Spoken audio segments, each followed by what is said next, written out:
कुछ लोगों की शादियां जरूर होती हैं, लेकिन उन्हें प्यार कभी नसीब नहीं होता। ये भी एक ऐसी ही अदाकारा थी। इस एक्ट्रेस को एक दो बार नहीं बल्कि 5 बार मोहब्बत हुई। पांचों ही बार उनकी शादी भी हुई, लेकिन असली मोहब्बत उन्हें कभी नहीं मिल सकी। वो सच्चे इश्क की तलाश में एक से दूसरे और दूसरे से तीसरे के साथ शादी के बंधन में बंधती तो रही, लेकिन उनका इश्क कभी मुकम्मल नहीं हो सका। ये ऐसी एक्ट्रेस थी जिनके एक गाने की वजह से लता मंगेशकर भी विवादों में फंस गई थी। इस एक्ट्रेस का नाम है खुर्शीद बेगम उर्फ मीना। इन्हें लोग लारा लप्पा गर्ल के नाम से भी जानते हैं।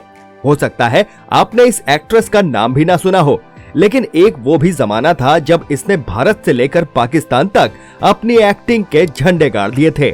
आखिर किन हालातों में उन्हें 5 शादियां करनी पड़ी और क्यों उनकी वजह से लता दीदी विवादों में फंस गईं और क्यों अपने आखिरी वक्त में ये पाई को मोहताज हो गईं। ये कहानी फर्श से अर्श और अर्श से फिर फर्श तक पहुंचा देने की वो कहानी है जिसे सुनकर आपका दिल दहल उठेगा। आज के इस वीडियो में हम बात करेंगे उनकी जिंदगी से जुड़े तमाम सवालों और तमाम अनछुए पहलुओं की। तो बने रहिए हमारे साथ इस वीडियो के आखिर तक।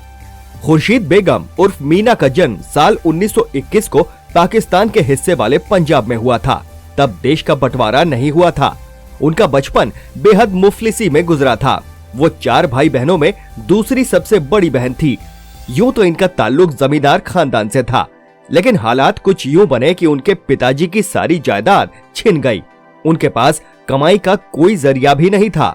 हालातों के मारे वो अपना सारा गुस्सा अपनी बीवी और बेटियों पर उतारा करते। वो दोनों की जब तब पिटाई किया करते थे। खुर्शीद की बड़ी बहन वजीर बेगम की शादी एक अच्छे घर में हुई और शादी के बाद वो बम्बई आ गई। कुछ सालों बाद वजीर ने खुर्शीद और अपनी माँ को भी बम्बई बुला लिया। एक दिन खुर्शीद बेगम के जीजा जी उन्हें एक फिल्म का मुहूर्त दिखाने के लिए सेट पर ले गए। बस यही वो पल था जो उनकी जिंदगी को हमेशा के लिए बदलने वाला था।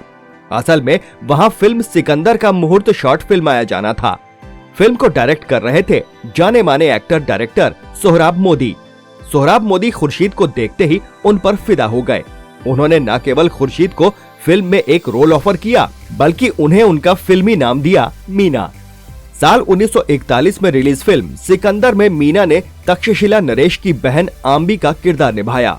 मीना की एक्टिंग से सोहराब मोदी इतने प्रभावित हुए कि उन्होंने मीना से एक कॉन्ट्रैक्ट भी साइन करा लिया।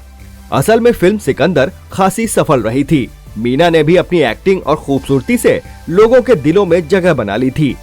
सिकंदर के बाद मीना ने सोहराब मोदी के साथ ही फिर मिलेंगे, पृथ्वी वल्लभ और पत्थरों के सौदागर भी की। ये वो दौर था जब मीना के पास फिल्मों के ऑफर्स की भरमार थी। रूप के शौरी उन्हें लेकर फिल्म शालीमार और महबूब खान हुमायूं बनाना चाहते थे, लेकिन तभी कुछ ऐसा हुआ जब शोहरत की बुलंदियों पर चमकने की उनकी उम्मीदों को काले घने बादलों ने अपने आगोश में ले लिया। मीना को एक नोटिस मिला। नोटिस को देखते ही उनकी आंखों के सामने अंधेरा छा गया। ये नोटिस उन्हें किसी और ने नहीं बल्कि खुद सोहराब मोदी ने ही भिजवाया था। असल में एक बार जब वो लाहौर गईं, तो प्रोड्यूसर दलसुख पंचोली ने उन्हें 2 फिल्मों के लिए साइन कर लिया। बस इसी बात से खफा सोहराब ने उन्हें नोटिस भिजवा दिया। उनका कहना था कि मीना उनके साथ एक कॉन्ट्रैक्ट से बंधी है, जिसके चलते वो किसी और के साथ काम नहीं कर सकती। उनके हिसाब से मीना ने कॉन्ट्रैक्ट तोड़ा था, जिसके एवज में उन्होंने मीना से 3 लाख का हर्जाना भरने को कहा। मीना के लिए 3 लाख रकम बहुत बड़ी थी। उन्होंने सोहराब मोदी से बात करके हर्जाने की रकम 30,000 कराई। इस काम में खुद सोहराब की पत्नी ने मीना का साथ दिया। 30,000 रुपए लेकर सोहराब ने मीना को इस कॉन्ट्रैक्ट से आजाद कर दिया। इसी दौरान मीना ने 3 शादियां भी कर डाली। उनकी पहली शादी फिल्म मेकर एक्टर डायरेक्टर जहूर राजा से हुई और दूसरी एक्टर अल नासिर से और तीसरी रूप के शौरी से। उनकी ये शादी 7-8 साल चली। यही मीना के करियर का सबसे अच्छा दौर था। ये पहली बार था जब मीना की शादी की खबर बाहर निकली थी और पहली ही बार उन्होंने अपने सरनेम में पति का सरनेम जोड़ा था। भारत पाकिस्तान के बीच बंटवारे के बाद लाहौर में रूप के शौरी का धंधा मंदा पड़ गया। मीना के पैसों से उन्होंने पंजाबी फिल्म चमन बनाई और एक नई फिल्म एक थी लड़की बनाने की तैयारियों में जुट गए। इस फिल्म में मीना की जोड़ी मोतीलाल के साथ थी। इसी फिल्म का गाना लारा लप्पा जबरदस्त हिट हुआ था। लेकिन इसी गाने के लिए लता मंगेशकर को लोगों की नाराजगी भी झेलनी पड़ी। असल में गाने की रिकॉर्डिंग के बाद जब लोगों ने इसे सुना तो वो लता मंगेशकर से बहुत नाराज हुए। उनके हिसाब से उन्हें ऐसे घटिया गाने नहीं गाने चाहिए। लेकिन फिल्म की रिलीज के बाद ये गाना न केवल इस फिल्म का सबसे ज्यादा पॉपुलर गाना बना, बल्कि आने वाले कई सालों तक तमाम पॉपुलर गानों के लिए ट्रेंड सेटर भी रहा। इस फिल्म के बाद मीना तमाम दिलों की धड़कन बन गई। एक पाकिस्तानी फिल्म प्रोड्यूसर ने रूप के शौरी और मीना को एक फिल्म मिस बनाने के लिए इंडिया से पाकिस्तान बुलाया। दोनों गए भी, फिल्म भी बनी और हिट भी रही।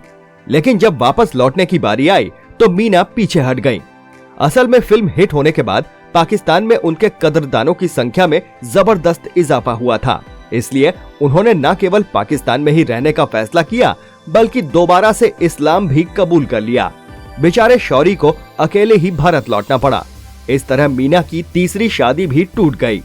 इसके बाद पाकिस्तान में ही मीना ने प्रोड्यूसर रजा मीर और फिर एक्टर असद बुखारी से भी निकाह किया। इस तरह उन्होंने कुल मिलाकर 5 शादियां की। 70 का दशक उतरते उतरते उनके करियर का सूरज भी डूबने लगा। उन्हें फिल्में मिलनी कम हो गईं और फीस भी घट गई। 5 शादियां करने के बावजूद वो एकदम अकेली थी। धीरे धीरे वो पाई पाई को मोहताज हो गईं। साल 1989 में लाहौर पाकिस्तान में उनकी मौत हो गई। इनके आखिरी वक्त में इनके 5 पतियों में से कोई भी इनके पास नहीं था। कहते हैं कि इनका अंतिम संस्कार भी चंदा इकट्ठा करके किया गया था।